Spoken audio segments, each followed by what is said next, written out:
Here is my controversial Give it to us. question. Should the Kansas City Chiefs trade the Miami Dolphins wide receiver? Would Tyreek Hill want to go back? Tyreek Hill helps you win a Super Bowl. I think they have to look at it. The Miami Dolphins are in dire straits at the moment. For me right now, Jacksonville is the most disappointing team in the NFL. They need London to save them again. By the end of this season, will we see a 70-yard field goal? 140,000 Giants and Jets fans attended MetLife Stadium this past weekend, and not a single one of them saw their team score a touchdown. If I'm King Charles, I want to see Sam Darnold. There's no way to do it. Historically, it wouldn't work. You would run into some trouble with authorities. Yeah. Have the NFL play in the Coliseum, in Italy, in Rome. That sounds amazing.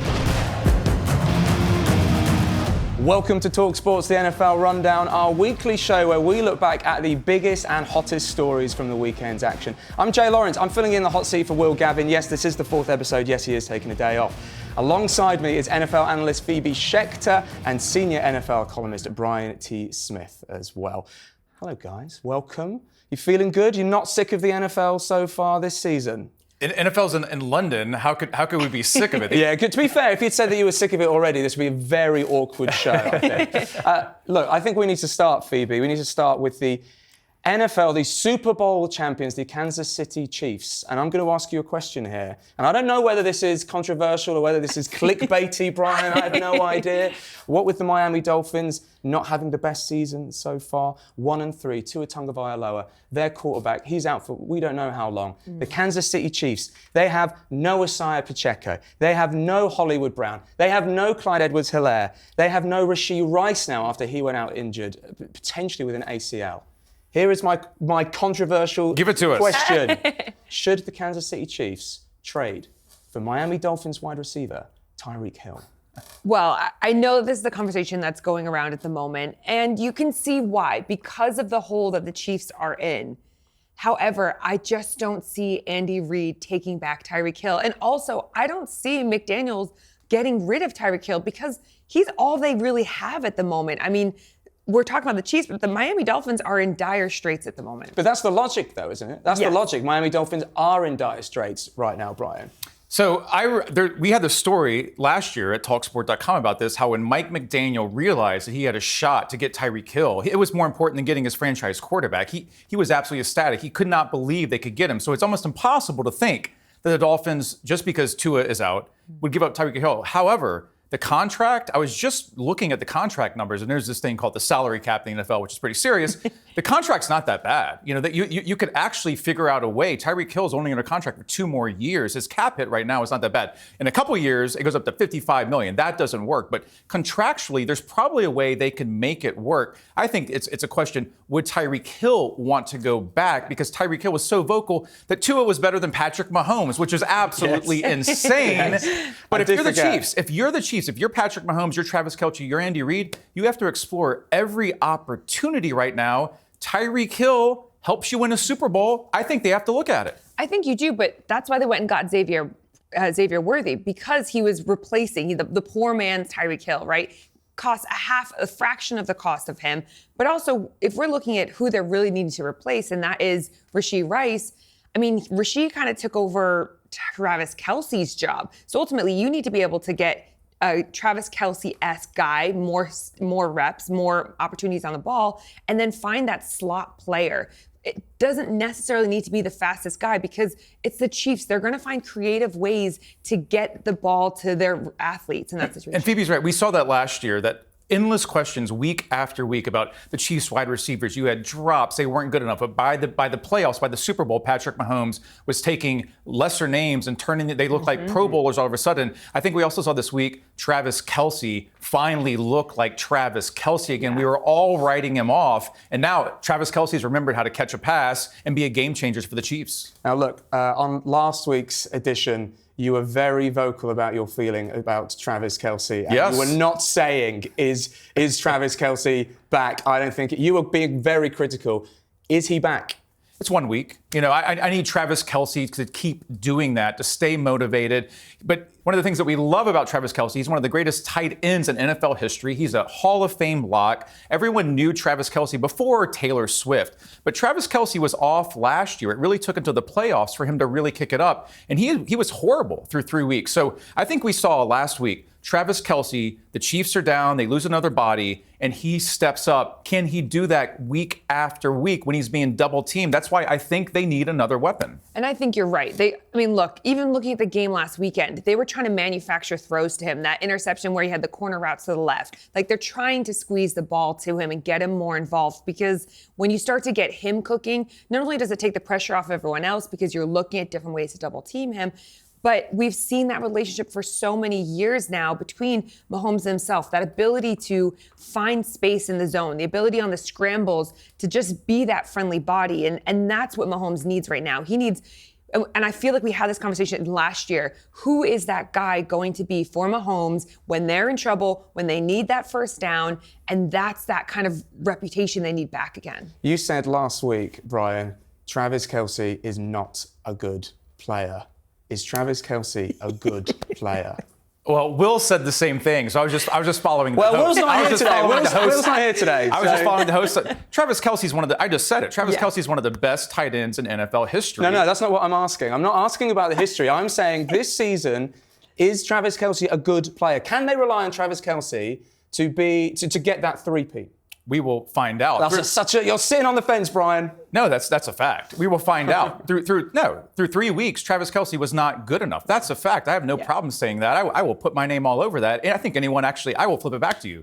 Do you know football? If you know football, you would look at the stats and say that Travis Kelce was horrible through 3 weeks. That was perfectly fair to call him out. He was good last week. He wasn't the best tight end in the NFL. He has to keep doing this week after week and prove it. And he's going to get double teamed. He's going to get triple teamed. It's on the front office, Andy Reid, to go and find Patrick Mahomes another weapon. They are not winning the Super Bowl again if Travis Kelce is average and you're beat up. No, he has not been good enough this year. Okay, so we'll talk about the Chiefs' weapons just really quickly then. We'll put Tyreek Hill to the side and we'll say potentially their top weapons right now are Xavier Worthy, who we have seen flash in the first few games, right?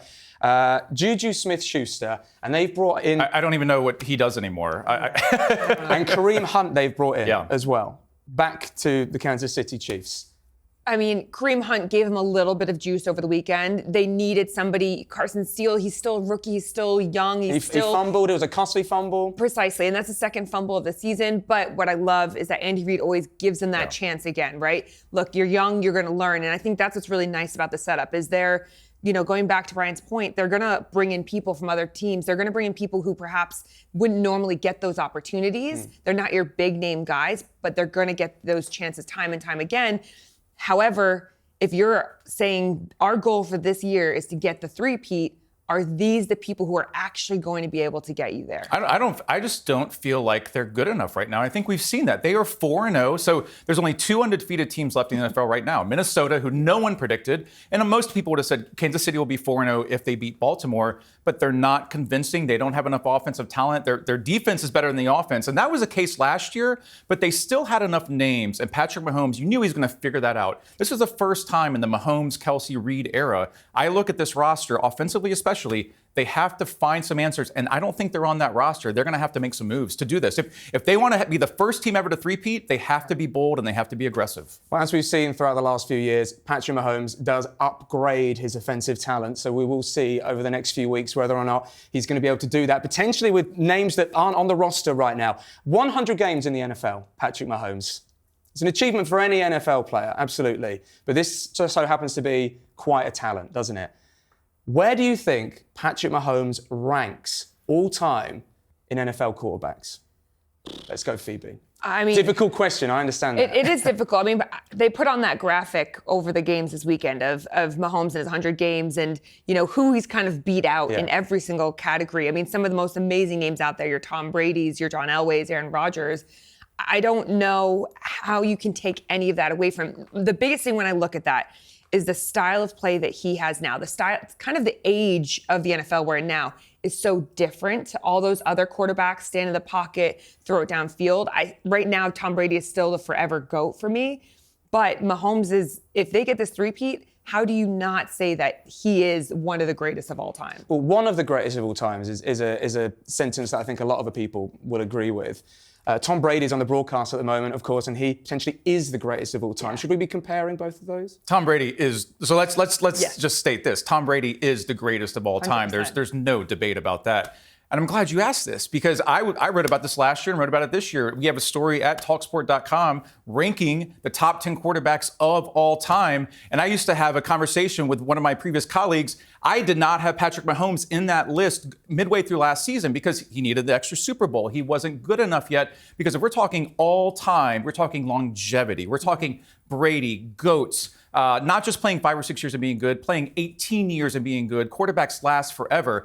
Right now, Patrick Mahomes is number 10 for me all time. He is in the top 10, but it's incredible. We can have fun with it. It's a really, really hard list to crack. You have incredible names that can't get in that list because there's been so many good quarterbacks. Where do you put Joe Montana on this list? Yeah. Where do you put Fran Tarkenton on this list? Roger Staubach, right? Recency bias. We talk about that a lot in modern media. But 3 Super Bowls is 3 Super Bowls. It's a lot. It's good. So he's number 10, but he needs to win another and another to even get in the top 5. Wow. Okay. That is agreement. It's a real list. Agreement here at talkSPORT End Zone. Okay. So Kansas City Chiefs 4-0. Let's move on to a team that is not 0-4. The Jacksonville Jaguars, a team that we'll see in London in just a couple of weeks' time, playing 2 games against the Chicago Bears and the New England Patriots. They're not having the best time at the moment. What's going wrong with the Jacksonville Jaguars, Phoebe? It's a tough one, right? I feel like there was a couple weeks ago in the game against the Bills, Trevor Lawrence is in the pocket and he is spinning in the pocket with no pressure on him. So he's starting to feel things that aren't necessarily there. And when I watch this offense, it almost feels like there are no easy answers. Now, I say that, and you hear back to the post-game conference with Doug Peterson, who's pretty much blaming the players and not taking accountability as a coach, which for me, I have a lot of respect for Doug Peterson. I mean, his play, his coaching tree, everything, but I was really surprised to see that coming from him. I'm so glad you brought that up because I remember seeing that when it happened and following that on Twitter. I could not believe that Doug Peterson said that. And I said this last week, speaking of what I said last week on the program, I had questions last week and joked that maybe, Doug Peterson starts to hear some footsteps down the hall on the way to London. And hey, are we sure we want to make this trip? The Jacksonville Jaguars completely fell apart last year. One of the most disappointing teams in the NFL. Ironically, they came to London early on and saved their season, right? Had this extended stay, won both games. Trevor Lawrence looked great. They beat the Buffalo Bills. They fell apart. Houston Texans became really good, won the AFC South. The Jacksonville Jaguars have only gone backwards since then. For me, it's not just that they're 0-4, which does look really bad. As Phoebe just said, Trevor Lawrence is regressing. Like, he doesn't look anything like the number 1 overall pick. He doesn't look like a franchise quarterback. He's not good enough. He's not making his reads. The throws aren't good enough. He doesn't feel like a true leader to me. But my biggest problem is Doug Peterson. If you're Mr. Khan, you can say all you want about, we have to win now. But if your head coach is calling out your players and saying, I'm calling the right plays, but the players aren't executing, that does not work in the NFL. And you brought it up there, didn't you? The owner, Shad Khan, he did say, Jacksonville Jaguars, I'm expecting them to win now because, in his words, this is the best Jacksonville Jaguars roster. The roster's good. The roster's really good. Existed. Yeah. So, from that perspective, if you're a fan, you're thinking, well, I'm feeling the same way that my owner's feeling right now. Yeah. Right? He is not going to be happy with this situation. And that puts a lot more pressure on everybody, doesn't it? Hugely. And when you're inside an NFL building that you have all these high expectations, Trevor Lawrence is no longer a rookie. He's now a vet within the NFL. So you've got those extra pressures on top of you. The owner's coming down on top of you. You're now 0-4. I mean, first off, the actual culture within the building really starts to go sour. And you start to get a blame culture. You get finger pointing because ultimately everyone's out for themselves at that point. And to be so early on and having this kind of seeping through publicly. We've seen it a few years, whether we're talking about last year with Jalen Hurts, kind of openly talking about it. Aaron Rodgers, when he was in Green Bay, having those open disagreements. But that's further into the season. This is a huge red flag that right now, because what does that also look, how does Trevor Lawrence take that, right? How do you watch that and think, oh, he really thinks it's me? But Trevor Lawrence will outlive Doug Peterson in that building. And she's completely right. And for my money right now, the most disappointing team in the NFL last year was the Jacksonville Jaguars. It's the same case this year. And so I always say this in the NFL. the owner can't fire himself, right? That's the beauty of pro sports, and the downside is that Mr. Khan, Shaq Khan, he's not going to fire himself. You're not going to get rid of Trevor Lawrence. You just gave him this huge contract. There is only one option for them right now, and they have to seriously be questioning, is Doug Peterson the right coach? And remember, I love Doug Peterson with the Philly special, but it did not end well for him in Philadelphia. And for me right now, Jacksonville is the most disappointing team in the NFL. They need London to save them again. Well, that's it. They've got the Indianapolis Colts in a divisional matchup this weekend, and then it's the trip to London. It's the Chicago Bears.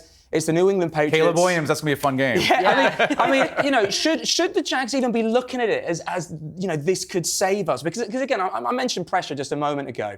There's no more pressure than thinking we need this right now, or maybe this can be our savior. And then if it doesn't end up this way, then it's only going to end in disappointment. Look, football's all about advantages, and they have the advantage. They understand what it takes to win games over here, how to prep yourself, how to, for 2 weeks back to back, they did it last year, second time around doing that. These are definite advantages for them. So it's up to them. If they don't come away from these 2 games with wins, everyone's only going to be pointing at them like, oh, this is your home country, this is your strength, yet now you're not able to do it. That's going to be an even bigger negative. Yeah, big few weeks, I think, for the Jacksonville Jaguars in the NFL. All right, week 4, done and dusted. Let's talk about what we loved in week 4. Brian, let's start with somebody who is getting a lot of plaudits, and rightly so. Jaden Daniels. I wasn't talking about you there. For a second there, I was just thinking, let's start Brian's with you. week 4. Where's this going? Where's this going? Brian, but I was not talking about you. Jaden Daniels, who should have been the number 1 pick in the NFL draft. If we're redrafting right now, it's early. We're prone to overreaction early in the NFL season. Jaden Daniels, his efficiency is mind-blowing. Now, you can be on the other side, and Phoebe, you know this, say they're running a college type of offense. It doesn't matter. It's the NFL. You're winning games. You're completing 80% on your passes every week. I go through social media. I read stories at talkSPORT.com, and it's Jaden Daniels is better than Tom Brady. Jaden Daniels is doing something. I love a good superlative. I love it. Jaden Daniels is doing something that's never been done before. Right now, Caleb Williams is, working through it, getting better, doesn't have the offensive line. Jaden Daniels looks like an MVP candidate right now. Should have been the number 1 pick.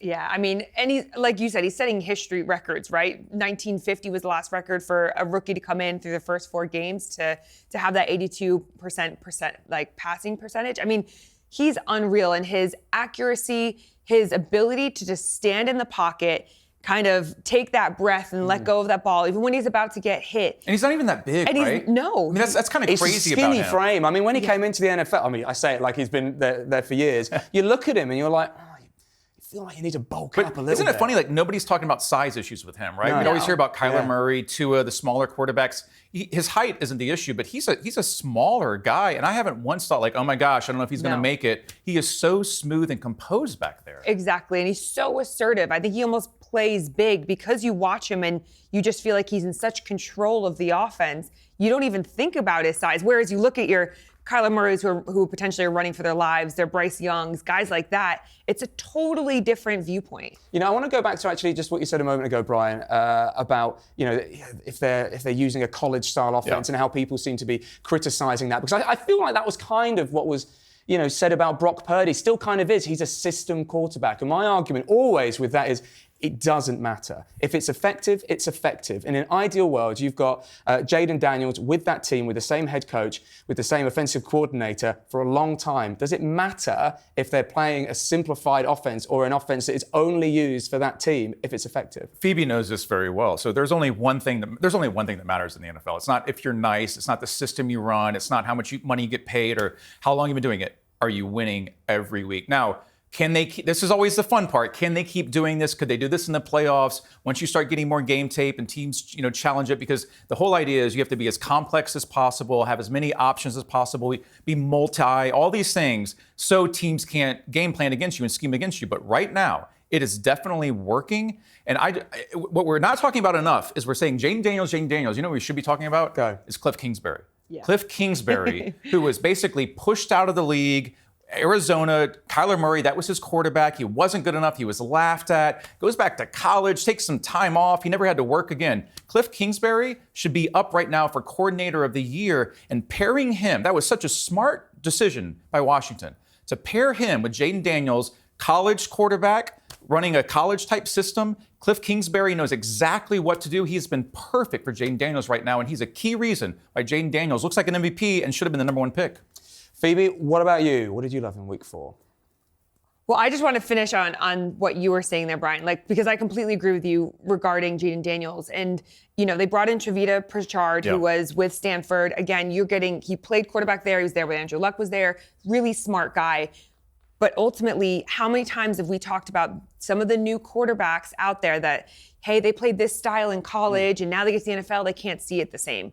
Well, how great is that? Because all the NFL is stealing from college and vice versa. So now you actually allow the scheme to fit your players. So for me, that's a total winner. And then things that I love, it's so broad, but the kickers that we have at the moment. That's a great one, yeah. I could talk about this for the entire show. Good, I you could can talk take about this for the over entire show. because It's changing the game, right? Kickers. It's almost like we're in this Premier League 100%. Soccer. I hate the word soccer, obviously. We're in this world where we're not taught. Kickers are real weapons now, whether it's Brandon Aubrey, 65, and it's not even just Justin Tucker. Kickers are changing the way that football is played right now.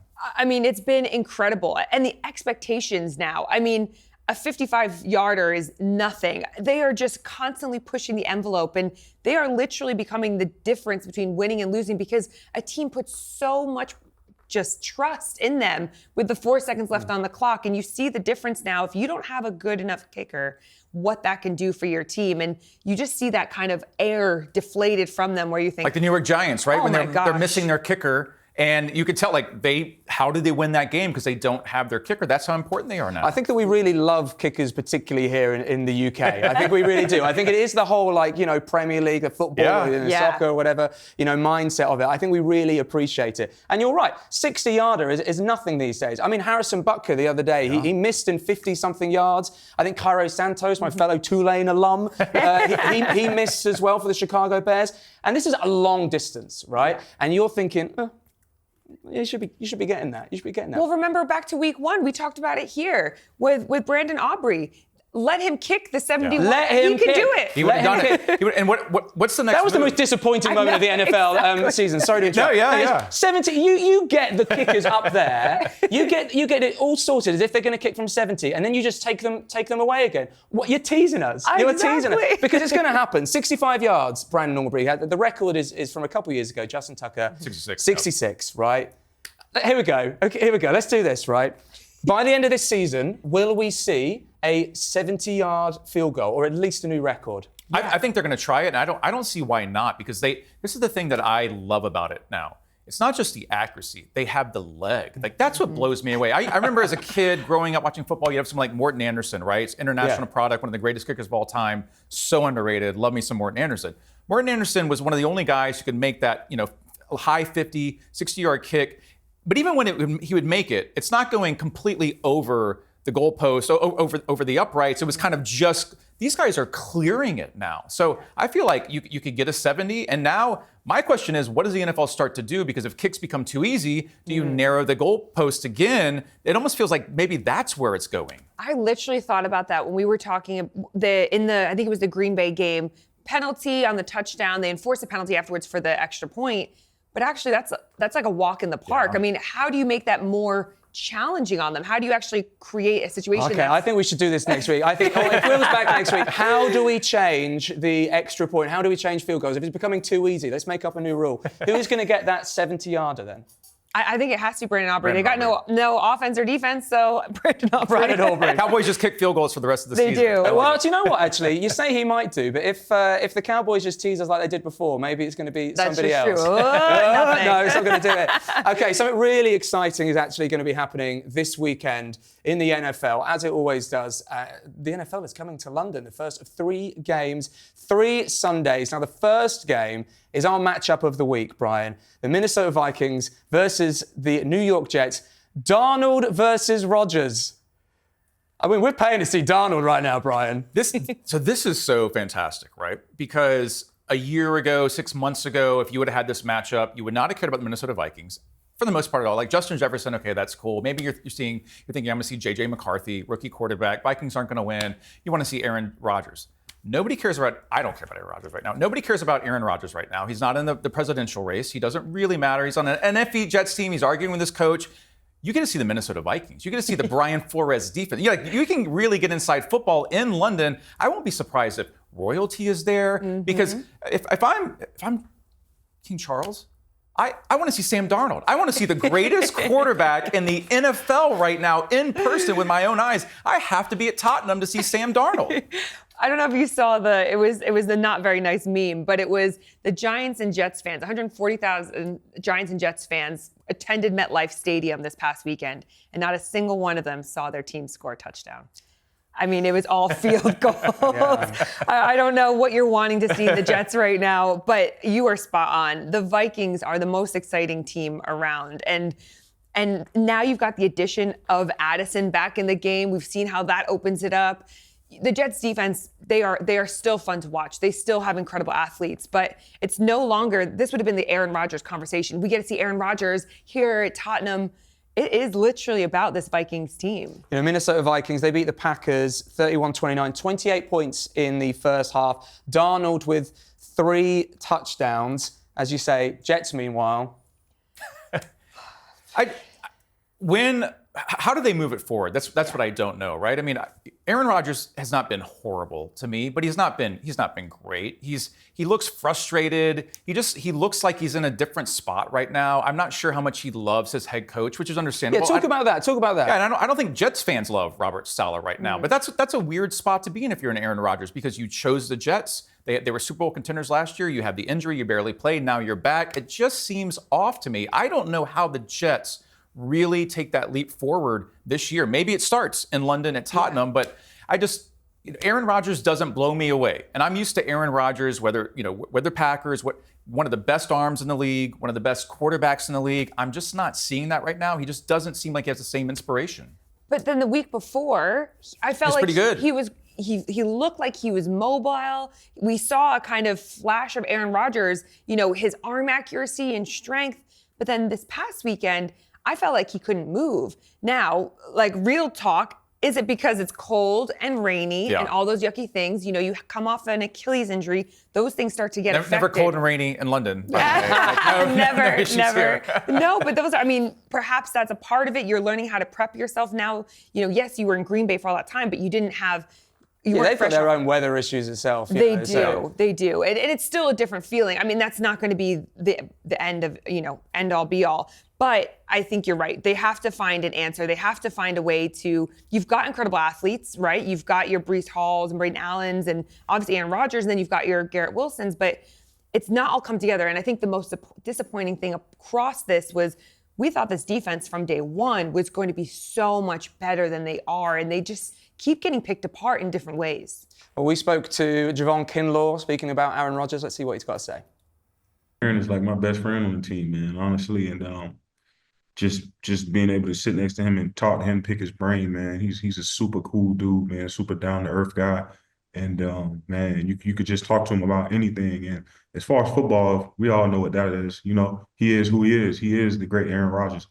And I feel like no matter the age, he's still going to be able to do what he can with that football. It don't matter. And, it's going to show. Everybody in this league is about, getting better week by week, and with him also, he's going to continue to get better.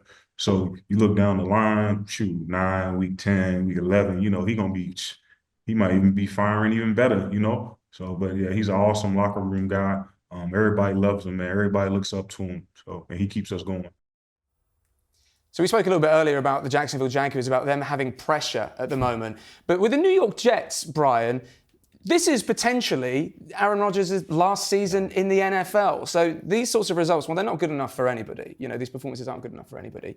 But when this is it for Robert Saleh potentially, this is it for Aaron Rodgers, they have to make things work. You know what I've always found in recent NFL history, and this being over here, is London ends up becoming kind of a proving ground for teams. And the way it is in the NFL schedule, right, it's not early, but it's early enough. You come over here for a game, coaches can get fired on the ride. It's a bit of a flight over here, even if you're flying, business class and it's all taken care of and you're staying in a 5-star hotel in central London. If it doesn't go well, does something start getting in an owner's ear, whether you're Mr. Khan, whether you're Woody Johnson, that, hey, this is the time to make a change because the London games are huge. You have the international platform. You have your traveling fan base. And if you come out and you just face plant, sometimes owners will react. I don't see that happening with the Jets. It's still early on. But it'll be very interesting to see how Aaron Rodgers, how the New York Jets, how the Jacksonville Jaguars, as we discussed earlier, how they handled these games. And the Minnesota Vikings flipping that around. This is a team that you can move to 5-0. You can have a huge London win. You can, again, prove that you're for real at Tottenham. It's a bit strange, actually. I mean, the other day, I'm on talkSPORT 2 on Sunday nights. We cover the NFL, obviously. And for the last year and a bit, I've been very used to producer Will Varney being in a really foul mood the whole time as a New York Jets fan. So every time I was going in, I'd just see him and he was just not in a good mood. Now, I imagine over the last few weeks, he's been feeling a little bit better, what with the Jets, being slightly better. Sunday was back to that same foul mood, Will Varney, to be honest with you. Aaron Rodgers, he is still an exciting player to go see. It's going to be a fun game. In fact, it is potentially one of the more enjoyable games for this weekend. It's great to have it in London. Oh, incredible. I remember when he was here with Green Bay, and when he ran out into that stadium, you could feel the ground rumbling, the excitement. I mean, the fans went crazy for him. You're still seeing somebody who is a Hall of Fame style quarterback coming out. And I find the London games can be kind of create a level playing field. You've got the travel situation. You're trying to reestablish yourself. A lot of times the run game comes in a big part, and the Jets have a very strong run game. Of course, the Vikings do too with Aaron Jones, but this game is going to be an incredible matchup. Two teams wanting to prove themselves in one of the most beautiful stadiums in the world. How good would it be though if we get an Aaron Rodgers game from the MVP Sorry, seasons. Sam Darnold. I love the Sam Darnold story. Yeah. I keep waiting for the Sam Darnold story to end because I can be a little bit of a realist or maybe be a little negative at times. But I always love a good story. There's no better story, I'm sorry, this week in London at Tottenham than Aaron Rodgers throwing it back and being the stadium would have such a It'd be rocking. I'm getting excited. It'd be like Lambeau in London. Yeah. Yes. And you're going to have the jerseys and the fans will go crazy. Bring it back, Aaron Rodgers. I want the Vikings to continue. Bring it back, Aaron. But Aaron Rodgers, throw it back to Green Bay and win on a last-second touchdown. That would be fantastic. So essentially, that'd be brilliant. What we're saying essentially is, from a objective perspective, Vikings are winning. We don't mind who wins. We just want to see a good game, and we want to see either Sam Darnold ball out like he has been, or we want to see an old school Aaron Rodgers performance. Yeah, and these teams always leave us with something. Remember Vikings with the double doink? I mean, the noise heard around the world. So this game is going to be fantastic, and our fans over here are going to they're going to be going crazy. I can't wait. The bars are all lined up, ready to go. Pubs have all been decorated. I mean, the teams are in town. It's a start of it's one of my favorite months, just because you have these three NFL games, and so the party isn't just for one day. I got to make it about me. I got married recently, and then the day after. I know, thanks. Let's talk about it more. You kept that. Where's the ring? I keep forgetting to wear it. I apologise. Let's just keep going. I'm sorry. I regret bringing this up. My point, though, is that it feels like, when you get married. Congratulations. Yeah, I regret bringing this up. The wedding happens, right? The wedding happens, and then a day or 2 days later, you're like, you're thinking about the wedding for so long, and then it's just over. I really regret bringing this conversation up. But with the NFL in London, it's this long period of time where it just feels like the party it keeps on going. I was here for the first time last year. I just moved here, and I went to the Bills-Jaguars game, and I saw it for the first time through my American and now London eyes, and I was just honestly so impressed by everything, by the crowd, by the vibe, by the knowledge, right? And my favorite thing though is going into Tottenham and seeing all of the different jerseys. And it wasn't in this ironic way like people didn't know their stuff and they had a jersey from 1975. They had jerseys from 2 years ago, 3 years ago. They have their team, they have their player, and they just want to show how much they love having the NFL over here. And these games have been huge for the NFL. They've been huge for international expansion. And recently, the London games have just been really good football. They've been incredible. And I remember last year, the Bills were over. So at that game, I was doing my laps. And we always do this, my laps with the tight ends coach, Rob Boris. And we're walking around and he said, what do you think the noise level is going to be here? And I said, well, it's usually quite equal, right? Because you just got people cheering. And then fast forward to the end of the game, he called me afterwards and was like, This was like a home game for us in Buffalo. The Bills Mafia was Bills, out. Unbelievable. Unbelievable. I mean, so absolutely, we've got every team represented, but there's so much love and passion and understanding of the NFL and of these teams. Same with Lamar Jackson. Everyone was wearing his jersey. That NFL shop was straight number 8 throughout the whole thing. It's just so cool to be a part of. Every single October, we have a very similar conversation. We're going to do it now as well because the internet. There is going to be more games. It looks to be there's going to be more international games in the future at the NFL, up to 9 potentially in 2025. Now, obviously, it gets to this point where we can talk about either where are we going to see these games? And also, will we see an NFL team in a different country, Phoebe?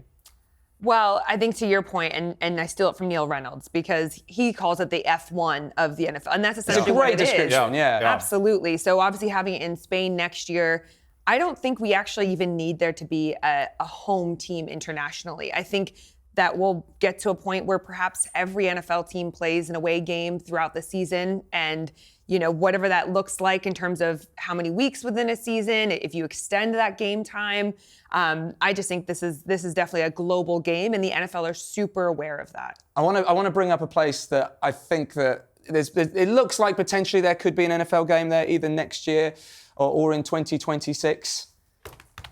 I mean, it's got to be Dublin, right? We're looking at Dublin. I mean, that is going to be, if it happens, there's been a feasibility study, whatever that means, is if there's a game in Dublin, and when we've been to the college games out there as well, they're rocking every single time.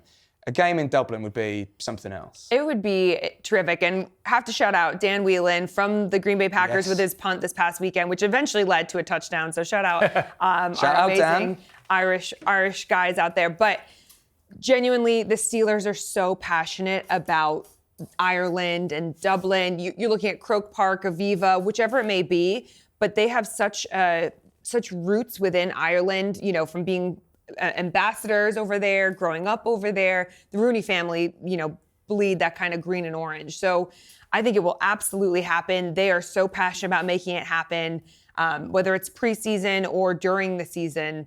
The Steelers, they know that Ireland's their home. We've had this conversation before. You had a really good answer, so I'm going to ask again. Uh-oh.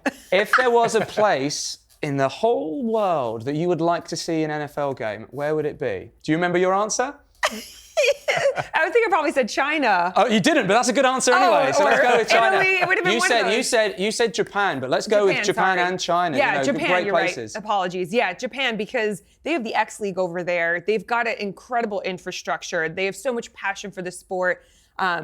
Even from you've got tackle, you've got flag over there as well, with their teams just finishing 3rd and I want to say 5th women's and men's at the last Flag Worlds. So they have such a passion. So I do think Japan would be an incredible location. You do have NFL China, so they've got their own office. So if you're looking at perhaps places that have NFL offices like Germany, obviously the UK, Ireland, I want to go. I don't care where it is. I want to be there. Brian, you've got to give us a suggestion as well for a place where there could potentially be an NFL game around the world. And, they're expanding. So it's a possibility wherever you will say. 2 things. I think Phoebe really nailed it. You do not need a home NFL team. And Jacksonville's now out of the question because they're redoing their stadium. But the NFL will move, I fully believe, and I had heard this for years in America. They will try to have every team play an international game, and that's when you'll have your 18th game, right? You're doing 17 now, odd numbers, you go to 18. This is me personally. I'd love to see it in a country like Italy. Italy with all of the passion. You just want to go on holiday, mate. That's what it is. Italy with all the passion. You have the football passion. Have it like in the Coliseum. There's no way to do it. Historically, it wouldn't work. You would run into some trouble with authorities. Yeah. Have the NFL play in the Coliseum in Italy, in Rome. That sounds amazing. That'd be incredible. And also entirely not practical in any single way. What do you want to see? Who cares? Where would I like to see? Well, we've gone with Ireland. I think what would be great, again, because I quite fancy going, to be honest with you, and actually there's logic behind this, is Australia would be great. Now, look, the NFL actually is expanding out to Australia. They're opening an NFL academy out there, aren't they? On the Gold Coast. It looks like potentially that is a place that they're looking at. Of course, it opens up a whole region of the world, Australia as well. So that would be a great place to go. Again, on the Gold Coast, it'd be nice to visit as well. Essentially, we just said places that we'd like to go on holiday. Yeah, that's it. but Japan, Italy, I'll always go back to Australia. Italy, yeah. Yeah, food. I mean, all the winners out there, really. We're just picking places, picking places with sunshine and good food. Roger Goodell, if you are watching right now, you know why. Okay, so let's move on to the extra point. This time around, actually, I think it's going to be something that is going to be spoken about a lot more as the season goes on, as we work out which teams are doing well and which aren't, frankly. Somebody needs to hire Bill Belichick today. It's becoming incredibly obvious that Bill Belichick is ready to come back, should come back, that the NFL is a better place with him. I have been I want to talk about, Sam Darnold, he's positive thing, Brian Flores, the defense, Jaden Daniels, but Bill Belichick on the outside now, doing podcasts, doing the Manning cast on ESPN. Every week we're writing about talkSPORT. What did Bill Belichick say? He's all over social media because he is so smart. He is so knowledgeable. And it already appears that stepping away for a little bit has kind of given him a new perspective. He's got a new haircut. He looks sharp. I don't know if he's had some other personal changes in his life, maybe that make him look a little younger. But Bill Belichick looks like somebody who is ready to get back in. And then it becomes a question, where is the fit? And that's what you keep hearing. Bill Belichick can do anything he wants. He can never coach again. But if he comes back, it has to be the right team. And I look at someone like the Jaguars, right? Like Bill Belichick could fix the Jacksonville Jaguars, but would he want to take that situation? He will pick, but someone's going to have to make him an offer. Yeah, I can see that. And look, I find it, I can't imagine what it'd be like to be coaching for 25 plus years. This is your life day in, day out. This is all you know. And now you've got a whole year where you're not having to be up at 4:30 a.m. and prepping and doing It seems like he's loving it, though. Like, he seems like he's enjoying it. Like, he's got a good personality, which is something I never thought I would say, like, on screen. But I think he had that in the building as well. It was only his interactions with the media. I mean, if you talk to any of his players, they've always said, and we had some sneak peek videos within that of what he can be like, and he's got a great sense of humor, but also it's very different when you're in there and you're the head of an organization and you have a certain level of responsibility where people, their jobs, their lives, the organization are reliant on you. You do have to present yourself a certain way. But now he's free. He can be who he wants to be. He can be himself. And I think that's really that's kind of what we're seeing right now is he's always loved the X's and O's. He's always loved teaching and educating, getting people better. He's just getting to do it in different, fun, kind of stress-free ways now. Nobody's reliant on him for their job. Is there a chance, though, like, Brian, that he is free and he's thinking, I've not had this in such a long time. It's actually nicer than I thought? Yeah, so I believe Bill Belichick should be back in and someone will end up hiring him, whether it's the Jaguars, whether it's the Cowboys, whether it's a team that wants somebody to fix it. If I'm Bill Belichick, I don't come back. I enjoy the other side of life because he's still involved, right? Yeah. He's on all the podcasts, he's doing all the videos. It's amazing. You watch him get interviewed on a show and his knowledge of the current league, what's actually happening, is better than any of ours combined. Yeah. He is so in tune with everything. If I'm him, though, I take my money and I go to Italy, I go to Australia, I go to these NFL destinations we talk about. I enjoy the rest of my life. But the NFL is better with him. Someone will try to make him an offer that he can't refuse. I wonder if he would do a consultant role, kind of like Pete Carroll took on. I don't think I could ever see him only just having a little bit of an influence. I think he would want to have a much stronger influence. But if he's looking to kind of get back involved without having to be as tied to a team. The problem with that though is that you've then got an organization with potentially a head coach that might get criticized at some point, and you've got this guy that just so happens to be one of, if not the best head coach of all time. Whispers will come in so much earlier. Maybe they'll get rid of them. I feel like Belichick's all in or all out. He's too like. Famous is the wrong word. Too successful. It's like having the Pope. It's like having the Pope. You're doing something, and the Pope's always kind of peering back behind the curtain. And you could be out of this at any point. You love Italy. You love Italy. Italy this. I've already been there a few times, my friend. Yeah. But I think a young coach who's trying to come first time head coach role, who is trying to establish themselves. Look, when you're a new head coach in the NFL, there is so much you have to learn. You usually have people around you who are older, wiser, had this experience. Why could that not be a Belichick who can pass on that knowledge, help him or her, get over some of those hurdles? So I agree. I think he is an all in or all out kind of guy, but I don't think that it's so far fetched that he wouldn't want to be a part of a team. Where would you like to see Bill Belichick coach at the beginning of next season? Gosh, I think you're probably right. I think the Jags might be one of those solutions. They just need discipline, someone to come in and kind of change their organization. We talked about it previous episode. I don't think the Cowboys are the right fit for him because of Jerry Jones, obviously. But you need a team and a manager that's going to let him just take over and run that whole ship. And he's not going to rebuild, right? He's not going to come in, ground floor, let's draft a quarterback and do this for 4 years. Exactly. He's getting a little older. If I'm Bill Belichick, I want the talent, and now I just need the genius. I need the finishing touch. To me, that's Bill Belichick with the Jacksonville Jaguars. Let's talk about Jared Goff. I always love talking about Jared Goff because, we spoke about Sam Darnold earlier on. It does seem every now and again we have these quarterbacks that people sort of write off, don't they? Yeah. And then they just come back. And Jared Goff is an example of someone that's been doing that over the last few years.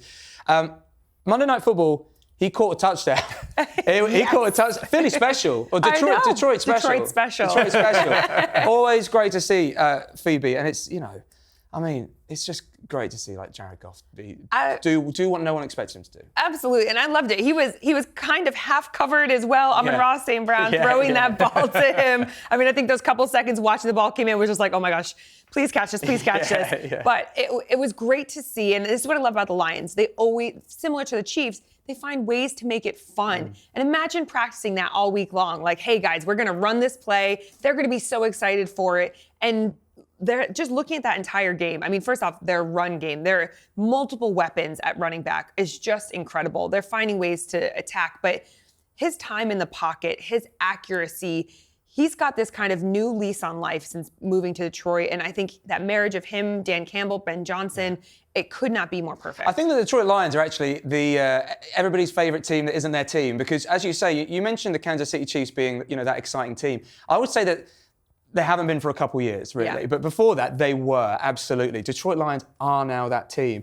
Jared Goff is the guy that is orchestrating it, which is amazing. But they're a fun team to watch. It sounds like you've been... Over 40 points. You've been reading my NFL Super Bowl contenders list before it's been published at talkSPORT. Detroit Lions, breaking news, #1 on that list. Because of what they did last year, and they continue to build on it. My favorite part of the whole week, and we can be really serious on this program and go back and forth, my favorite part of the whole week was Dan Campbell, so pumped up, loved Dan Campbell, so pumped up after the game. He's in the locker room. I was writing about this talkSPORT, where he gives out 3 game balls. And he gives one to an offensive coordinator, and he doesn't give one to Jared Goff because he was so pumped up the Lions won on Monday Night Football, and he kind of forgot. He didn't really notice that Jared Goff was historic, 18 of 18.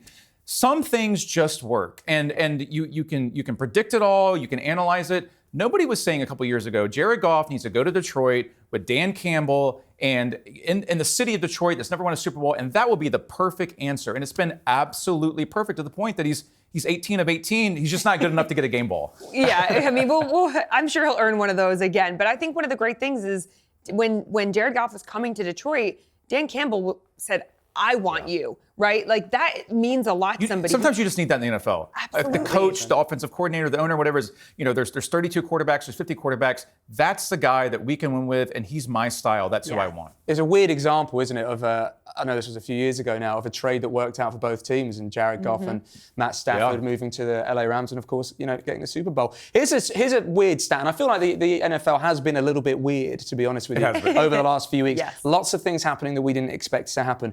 And this is when, if I'm being blunt, you shouldn't listen to any of us because we go through the whole of the off season and we talk about, we think this is going to happen, we think that's going to happen. 2 weeks in, 3 weeks in, 4 weeks in, no, all of it's wrong. We know nothing. 0 receiving touchdowns for Travis Kelce, Mark Andrews, Sam Laporta, Brandon Ayuk, and Jalen Waddle.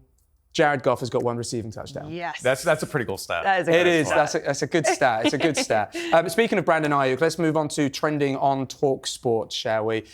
Brandon Ayuk given a $120 million contract, but is repaying the 49ers back in a bit of a strange way, Brian. Yeah, it's just, sometimes you see this, and I know Phoebe knows this in terms of players and history, but the guys that hold out, that have a contract issue, maybe they're working out separately, but not with the team. There's some leftover resentment. It gets a little nasty. It's money, it's business, and they come back And maybe it's fixed by the playoffs, by the Super Bowl, but it takes time. And I think we've seen that thus far. Christian McCaffrey is out with the 49ers, but we had a story at talkSPORT.com where Brandon Ayuk is getting into it with Kyle Shanahan about the shorts that he is wearing, which sounds so silly and how could that even happen? But that's real life. That's the NFL. He's getting called out by his coach because he's wearing the wrong colored shorts. Then he throws a little fit on the sideline. I don't like anything about that. And to me, as simple as it is, it's symbolic of where the 49ers are this season. You have this contract stalemate. You pay him $120 million. He hasn't been good enough so far. And you're 2-2, and you just feel a little off right now. Yeah, and I think for most people, like you're saying, they're going to just see, it's shorts, who cares? But it's always more than that. There's always more meaning behind that. And when you're part of a massive organization where you're saying you're 1/11th, right? When you're on the field, you're 1 of 11.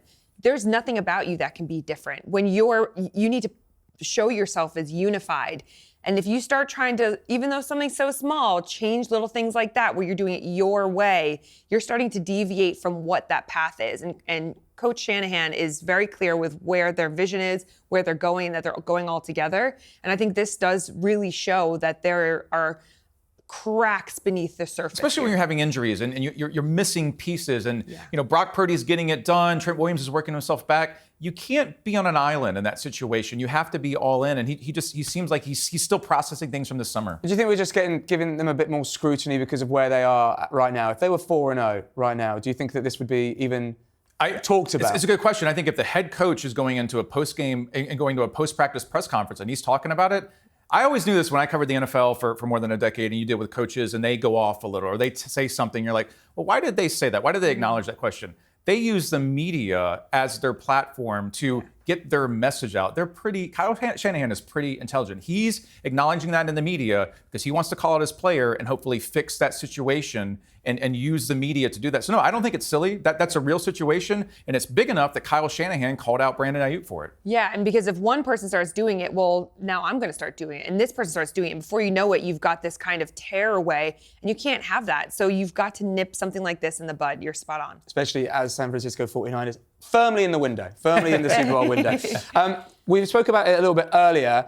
Washington Commanders, Jaden Daniels, are they giving him what the Chicago Bears, should be giving Caleb Williams?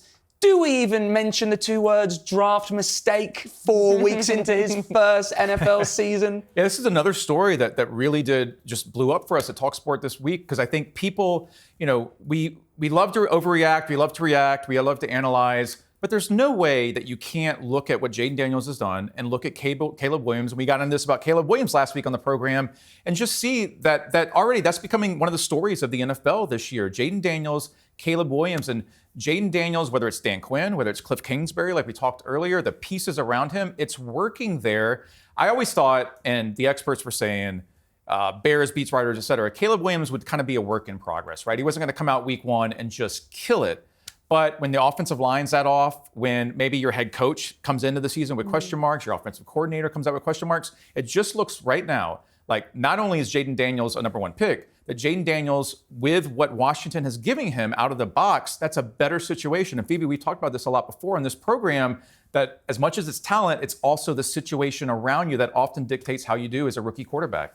Yeah, hugely. And I think you have to look at Jaden Daniels also has had a lot more experience, right? He's 24 years old. So there's definitely that college experience, similar to Brock Purdy. When he came into the league, he had, an incredible amount of college repetitions, and that also helps. But look at the fact, too, with Jaden Daniels, he did a lot of VR work. Yeah. And that stuff helps you, right? So when you're talking about the virtual reality, you're able to watch and see different coverages. You're getting those extra rep times, which really does play a big role. Now, yes, of course, NFL windows are smaller, but those are extra reps that he's stealing and almost where Caleb Williams is missing out. I think these two almost be compared in that CJ Stroud, Bryce Young conversation for a while, right? In terms of should the Panthers gone for CJ Stroud and vice versa. But I think one of the things I love about the Commanders, many things I love about the Commanders, but I think they've done a really nice job of building that program. They're looking outside the NFL world to help bring in the best, most talented people possible to create this great environment for their young quarterback. So I think they're doing all the right things. The offensive lines make a huge difference, right? You look at the difference between Caleb Williams and what he's dealing with, and of course, Jaden Daniels. There's a lot of times we're watching Caleb Williams and he's running for his life a little bit. He's not like comfortable in the pocket, but when he has time, he has some beautiful throws. Well, just talking about Caleb Williams there for a second, someone brought this up with me recently, and I thought it was a really, interesting point that the Chicago Bears, they draft Caleb Williams, #1 overall. Matt Eberflus, prior to this season, a bit of criticism, I think that's fair to say. I think a lot of people probably saying actually that this is his last season if it doesn't go well. Should you, if you are drafting a #1 quarterback, the person that is, ideally changing your franchise, do that with a head coach who is potentially on their last legs? I think, that's a really tough, because when you draft first overall, you're drafting because you were terrible the year before, ultimately, right? So you're looking for somebody to resurrect your team. Caleb Williams is that, for Matt Eberflus, he's going to save us, ultimately. So there's already more pressure on that young player. And a lot of times when you're getting that first-round draft pick, you don't have the right pieces around you. Otherwise, you would have been winning the year before. So there's already a more negative environment for them to go into. But as a head coach, I'm not going into this thinking, oh, I'm going to be fired, so let's just see what happens this year. Who cares? But should the general manager just, do they make a decision and just be like, right, fresh start?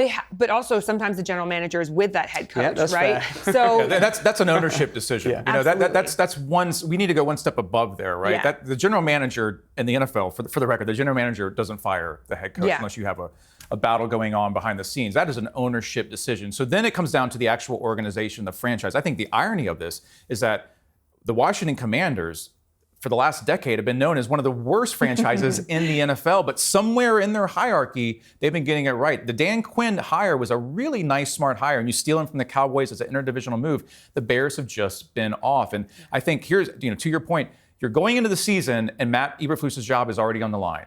And so who's going to get fired? Because someone's going to get fired. It's going to be your offensive coordinator. You can't fire the owner. You can't fire your #1 quarterback.